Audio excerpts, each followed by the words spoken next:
Theory स्वरूपात असतो. त्यात 100 गुणांची परीक्षा असते. त्यात चांगले मार्क मिळवून मी दुसऱ्या टप्प्यासाठी सिलेक्शन झालं माझं. त्यामध्ये तिथं आपण जाऊन प्रयोग करायचे असतात दुसऱ्या टप्प्यात. ते प्रयोग करून तिथे जीवशास्त्र, भौतिकशास्त्र आणि रसायनशास्त्र अशा 3 विषयाचे 10 गुणांचे 3 प्रयोग होते. ते प्रयोग केले व त्यामध्ये जरा कमी मार्क पडले, पण पहिले व दुसरे मार्क मिळून तिसऱ्या परीक्षेत हे होते, निवड होते.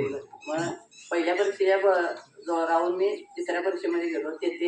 ते एक विषय देतात. त्या विषयामध्ये ते आपण 20 ते 25 पानाचा प्रकल्प तयार करायचा असतो. तो प्रकल्प तयार करून तो ऑनलाईन सबमिट करायचा असतो व त्यावर 4थ्या टप्प्यात मुलाखत असते. 10 मिनिटाच्या 2 मुलाखती होतात. एक प्रकल्पाची असते व दुसरी आपले विज्ञान विषयावर आधारित असते. या सर्वांमध्ये हे सर्व 4 टप्पे पार करून मी ब्रॉन्झ मेडल आणि रोख पारितोषिक व प्रमाणपत्र मिळवले. या सर्वांमध्ये माननीय मुख्याध्यापक, विज्ञान विषय शिक्षिका टायकॉड मॅडम तसेच पालकांचाही त्यात सहकार्य लाभले. तसेच यामध्ये माझे मामा जनार्दन नाळे यांचे खूप मोठे योगदान लाभले. त्यामध्ये ते पुढे असते 3 प्रयोग केलेला असतात तिने.